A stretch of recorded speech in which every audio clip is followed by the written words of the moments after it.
ప్రభువు నందు ప్రియ సహోదరి సహోదరులారా, ఈరోజు గుడ్ ఫ్రైడేను కొనియాడుతున్నాం. ఈనాటి సువార్త పట్టణము యోహాను సువిశేషము 18వ అధ్యాయము 1వ వచనము నుండి 19వ అధ్యాయము 42వ వచనం వరకు కొన్ని వాక్యాలను చదువుకొని ధ్యానం చేసుకుందాం. యేసు తాను ఎట్టి మరణము పొందబోచున్నాడో సూచించుచూ చెప్పిన మాట ఇట్లు నెరవేరును. పిలాతు మరల మందిరములోనికి వెళ్ళి యేసును పిలిపించి, నీవు యూదుల రాజువా అని అడిగెను. నీవే స్వయముగా ఈ మాట అనుచున్నావా, లేక ఇతరులు నన్ను గురించి నీతో ఇది చెప్పిరా అని యేసు తిరుగా ప్రశ్న వేసెను. అందుకు పిలాతు, నేను యూదుడను అనుకొనుచున్నావా? నీ ప్రజలు ప్రధానార్చకులే నిన్ను నా చేతికి అప్పగించితిరి. నీవు ఏమి చేసితివి అని అడిగెను. నా రాజ్యము ఈ లోక సంబంధమైనది కాదు. నా రాజ్యము ఈ లోకమునకు చెందినదైనచో నేను యూదుల చేతులలో పడకుండా నా అనుచరులు నా పక్షమున పోరాడేవారు. కానీ నా రాజ్యము ఈ లోక సంబంధమైనది కాదు అని యేసు సమాధానమిచ్చెను. అందుకు పిలాతు, అట్లయినా నీవు రాజువా అని అడిగెను. నేను రాజునని నీవే చెప్పుచున్నావు. నేను సత్యమునకు సాక్ష్యమిచ్చుటకు జన్మించితిని. దీని కొరకే ఈ లోకమునకు వచ్చితిని. సత్య సంబంధులందరూ నా మాటను ఆలకింతురు అని ప్రత్యుత్తరమిచ్చెను. సత్యమనగా ఏమి అని పిలాతు యేసును అడిగెను. పిలాతు ఇట్లడిగి మరలా యూదుల వద్దకు వెళ్ళి వారితో ఇట్లు అనెను, నాకు ఆయనలో ఏ దోషము కనిపించటలేదు. పాస్కా పండుగ సందర్భమున నేను మీకు ఒక బందీని విడుదల చేయు ఆచారమున్నది కదా. యూదుల రాజును మీ కొరకు విడుదల చేయమందురా అనెను. వారు మరలా కేకలు వేయిచు, ఇతనిని కాదు, బరబ్బాను విడుదల చేయుడు అనిరి. ఈ బరబ్బా బందిపోటు దొంగ. ప్రభునందు ప్రియ సహోదరి సహోదరులారా, మన ప్రభు శిలువ మరణాన్ని ఈరోజు స్మరిస్తున్నాం. మన ప్రభు మన నిమిత్తం ఎన్నో బాధలను అనుభవించారు, అవమానాలను పొందారు.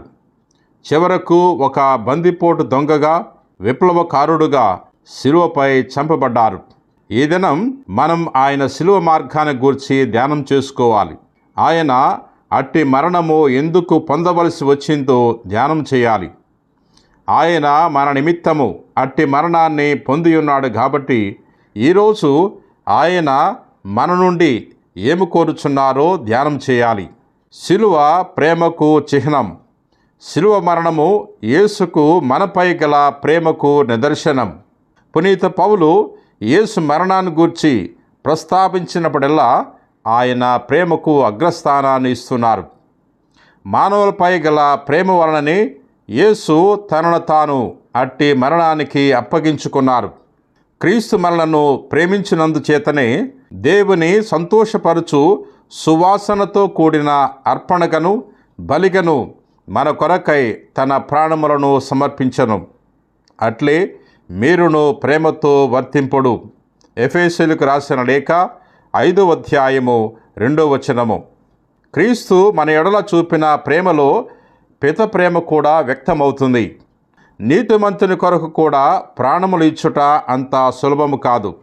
బహుశా సత్పురుషుని కొరకు ఒకడు తన ప్రాణములు సిద్ధపడునేమో కానీ మనము పాపాత్ములై ఉన్నప్పటికీ క్రీస్తు మన కొరకై మరణించును కదా. ఇట్లు దేవుడు మనపై తనకున్న ప్రేమను చూపుచున్నారు. పునీత పౌలు రోమీయులకు రాసిన లేఖ 5వ అధ్యాయము 7వ వచనము మరియు 8వ వచనము. మరొక చోట ఆయన తన సొంత కుమారుని కూడా మనందరి కొరకై సమర్పించ వెనుదీయలేదు. మరి ఇతరమైన సమస్తమును కూడా మనకు ఉచితముగా ఇచ్చివేయడా అని మనం వింటున్నాం. ప్రియ సహోదరి సహోదరులారా, ఈ యొక్క వాక్యాన్ని రోమీయులకు రాసిన లేఖ 8వ అధ్యాయము 32వ వచనంలో చదువుకుంటున్నాం. యేసుక్రీస్తు ఈ విధంగా శిలువ మరణం చెందటం పిత చిత్తమా? పిత ఇట్టి క్రూరమైన మరణాన్ని కోరునా? దయామయుడైన ప్రేమపూరితుడైన దేవుడు ఇట్టి కార్యాన్ని ఎప్పుడూ కోరడు. ఆయన కోరేది మానవ సంరక్షణ, సౌభాగ్యమే గాని మానవుల రక్తం లేక దానికి బదులుగా తన కుమారుని రక్తము కాదు. రక్తాన్ని కోరేవాడు దేవుడు కానేరడు. యేసుక్రీస్తు నిజంగా పిత చిత్తాన్ని నెరవేర్చడానికే ఈ లోకానికి వచ్చాడు. అయితే పిత చిత్తం తన కుమారుడు చెల్లాచెదురైన మానవులందరినీ ప్రోగు చేసి వారికి నూతన జీవాన్ని ప్రసాదించాలనే గాని తనను తృప్తిపరచటానికి శిలువపై క్రూర మరణము పొందాలని కాదు. నేను పరలోకము నుండి దిగివచ్చినది నన్ను పంపిన వాని చిత్తమును నెరవేర్చుటకే గాని నా ఇష్టానుసారము చేయుటకు కాదు. ఆయన నాకు వసగినదేదియు పోగొట్టుకొనక అంతిమ దినమున దానిని లేపుటయే నన్ను పంపిన వాని చిత్తము. కుమారుని చూచి విశ్వసించు ప్రతివాడు నిత్యజీవం పొందుటయే నా తండ్రి చిత్తము. అంతిమ దినమున నేను వానిని లేపుదును. యోహాను సువార్త 6వ అధ్యాయము 38వ వచనం నుండి 40వ వచనం వరకు. పతనమైన మానవుని ఉద్ధరించటమే దేవుని కోరిక. పాపానికి బానిసైన మానవునికి విముక్తిని, పాప క్షమాపణను, నూతన జీవాన్ని, మరణం తర్వాత శాశ్వత జీవితాన్ని ప్రసాదించటానికి యేసుక్రీస్తు ప్రభు ఈ లోకానికి వచ్చారు. యేసు ప్రభు తన కార్య సాధనలో అనేక అవరోధాలను ఎదుర్కొనవలసి వచ్చింది. సైతాను శక్తులు ఆయనకు అడ్డుగోడలుగా నిలిచాయి. ప్రజల మధ్య నీతి, న్యాయము, ప్రేమ, సోదరభావంతో కూడిన జీవితాన్ని స్థాపించటానికి యేసు ప్రభు వచ్చారు. ఇట్టి కార్యానికి విరోధంగా ఉన్న భావాలను, చట్టాలను, వ్యక్తులను ఆయన ఎదుర్కొనవలసి వచ్చింది. మనిషి కంటే చట్టాలకే ఎక్కువ విలువనిచ్చే అధికారులను ఆయన ఎదుర్కొనవలసి వచ్చింది. అప్పుడు ఆ దుష్టశక్తులు ఆయన దాడికి తాళలేక ఆయన్ని చంపటానికి మంతనాలు చేశారు. అబద్ధపు సాక్ష్యాలతో అన్యాయంగా ఆయనపై నేరారోపణ జరిపి ఆయన్ని శిలువపైకి ఎక్కించారు. కనుక శిలువ మరణము యేసు ప్రభుకి ఈ సందర్భం వల్ల సంబంధించిందే గాని పిత కోరినందువల్ల కాదు. ప్రియా మిత్రులారా, పిత తన కొసగిన కార్యాన్ని నెరవేర్చటానికి యేసు ఎన్ని అవరోధాలు వచ్చినా ఏమాత్రము కూడా వెనుదిరగలేదు. బానిసత్వం నుండి మానవుని విముక్తి చేయటంలో యేసు అధికారులకు భయపడలేదు, కష్టాలకు వెనుకాడలేదు. తాను చేపట్టిన కార్యాన్ని మధ్యలో వదిలేయటానికి ఇష్టపడలేదు. చివరకు తన ప్రాణాన్ని సహితము దారపోయటానికి సిద్ధమై అధికారులు విధించిన శిలువ మరణానికి గురయ్యారు. యేసు తాను ఎన్నుకున్న కార్యసాధనకై, అనగా తండ్రి తనకు అప్పగించిన పనిని నెరవేర్చటానికై కష్టాలన్నిటినీ భరించటానికి, తన ప్రాణాన్ని అర్పించటానికి సిద్ధమయ్యారు. చివరకు తన కార్యాన్ని తన రక్తముతో సాధించారు. అనగా తన కార్య సాధనలో దుష్టశక్తులతో ఆఖరి వరకు పోరాడి మరణించారు. యేసు శిలువ మరణాన్ని ఈ కోణంలో చూస్తే అది పితచిత్తమని భావించవచ్చు. దేవుడు కోరింది మానవుని సంరక్షణే కానీ తన కుమారుని శిలువ మరణము కాదు. అయితే ఈ కార్యసాధనలో క్రీస్తు ప్రభు శిలువ మరణానికి గురి కావలసి వచ్చింది. కాబట్టి అట్టి మరణము దేవుని ప్రణాళికలో ఒక భాగం అని చెప్పవచ్చు. ప్రియ మిత్రులారా, యేసు చేసిన పోరాటాన్ని ఆయన శిష్యులమైన మనము ఇప్పుడు కొనసాగించాలి. మరణాన్ని జయించి ఉత్థానుడైన యేసు సైతానును ఓడించి మానవాళికి నూతన జీవాన్ని ప్రసాదించినప్పటికీ సైతాను శక్తి మానవ జీవితాన్ని ఎప్పుడూ వెంటాడుతూనే ఉంది. ఇప్పుడు మనం యేసు ప్రసాదించే జ్ఞానబలముతో మన పోరాటాన్ని కొనసాగించాలి. సంఘములో అవినీతి, అన్యాయం, పేదరికం, బానిసత్వం, వ్యాధి బాధలు మొదలైనవన్నీ సైతాను ప్రభావమే. మనము కూడా మానవుని ఉద్ధరించటానికి కంకణము కట్టుకోవాలి. సంఘములో శాంతి, సోదరభావం, ప్రేమ, నీతి, న్యాయం స్థాపించటం మన ధ్యేయం. మానవుడు దేవునితోనూ తోటివానితోనూ సత్సంబంధం కలిగి అన్ని విధాల ఎదిగేటట్లు చేయటం మన క్రైస్తవ ధర్మం. దుష్టశక్తులు క్రీస్తును ఎదుర్కొన్నట్లే మనల్ని కూడా ఎదుర్కొంటాయి. ఆ శక్తులు మన కార్యసాధనలో అడ్డుగోడలుగా నిలుస్తాయి. అయితే మనం భయపడి వెనకాడకూడదు.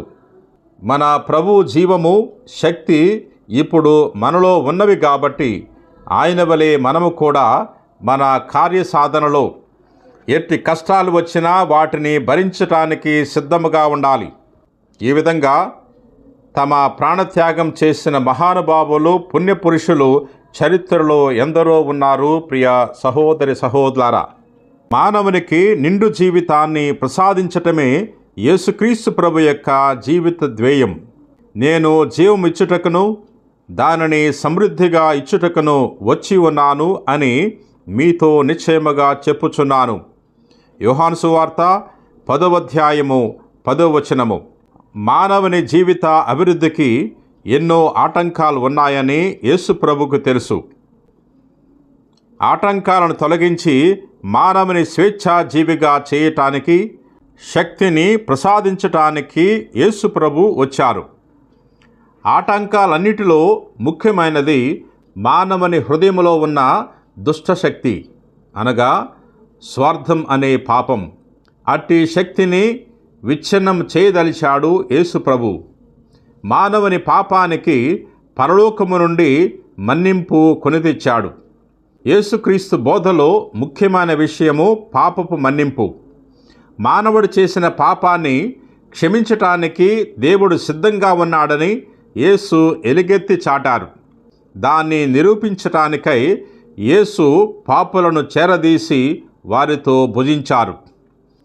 ఆయన పాపుల పశ్చాత్తాపానికై, పరివర్తనకై ఎప్పుడూ ఎదురు చూస్తున్నాడని తెలియచేశాడు. మానవుని పాపాలను మన్నించి దేవునితో, తోటి మానవునితో మంచి సంబంధం ఏర్పాటు చేయటానికి యేసు ఈ లోకానికి వచ్చారు. అందునిమిత్తమే తన ప్రాణాన్ని ధారపోశారు. ప్రియ మిత్రులారా, పూర్వవేదములో సీనాయి పర్వతం వద్ద యావే ప్రభువుకు ఇజ్రాయేలీ ప్రజలకు మధ్య ఒడంబడిక జరిగింది. ఆ ఒడంబడికలో యావే ప్రభు ఇజ్రాయేల్ ప్రజల ప్రత్యేక దేవునిగా ఉండి వారిని కాచి కాపాడుతానని వాగ్దానం చేశారు. ఇజ్రాయేల్ ప్రజలు యావే ప్రభు ఆజ్ఞలను పాటిస్తూ ఆయన ప్రత్యేకమైన ప్రజలుగా జీవిస్తామని వాగ్దానం చేశారు. ఈ ఒడంబడిక ఒక మతపరమైన కార్యము ద్వారా ధృవీకరించబడింది. మోషే ఒక పశువును బలిగా అర్పించి ఆ పశువు రక్తాన్ని యావేకు చిహ్నంగా ఉన్న పీఠం పైన, దాని చుట్టూ కూడి ఉన్న ప్రజలపైన చల్లాడు. రక్తాన్ని చల్లటం ద్వారా యావే ప్రభు ఇజ్రాయేలీ ప్రజలు ఒకే జీవములో ప్రవేశించారని, ఉభయులు కట్టుబడి జీవిస్తారని మోషే సూచించాడు. అట్లే ఇప్పుడు యేసుక్రీస్తు ద్వారా దేవునికి మానవుల మధ్య ఒక నూతన ఒడంబడిక జరిగింది. ఈ ఒడంబడిక క్రీస్తు మధ్యవర్తిత్వం ద్వారా ఆయన రక్తం వలన జరిగింది. ఈ ఒడంబడికలో మానవులు పాటించవలసింది దేవుని ప్రేమ, సోదర ప్రేమ అనే ఆజ్ఞను మాత్రమే. క్రీస్తును విశ్వసించే వారంతా దేవుని జీవితంలో జీవిస్తుంటారు. క్రైస్తవులంతా ప్రేమతో కూడిన ఒక సంఘముగా జీవించాలని మన ప్రభు యొక్క కోరిక. అదే శ్రీసభ.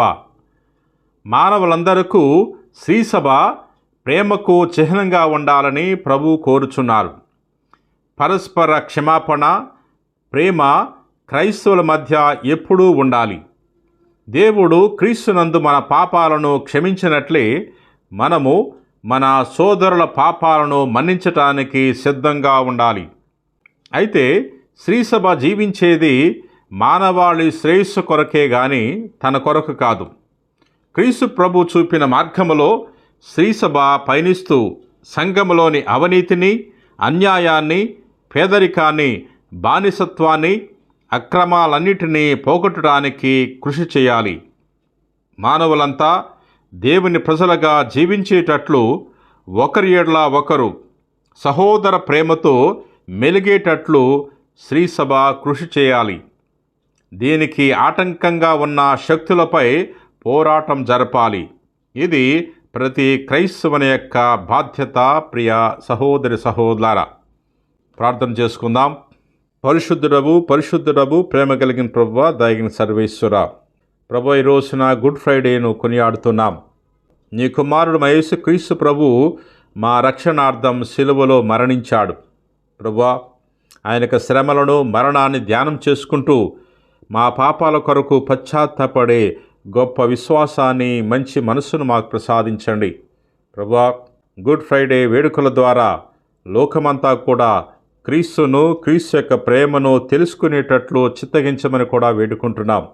ప్రభువా, ఈ గుడ్ ఫ్రైడే వేడుకల్లో పాలు పంచుకొని క్రీస్తు యొక్క శ్రమలను ధ్యానం చేస్తున్న ప్రతి వారిని కూడా దీవించమని మా నాథుడైన క్రీస్తు ద్వారా మనవి చేయుచున్నాం తండ్రి.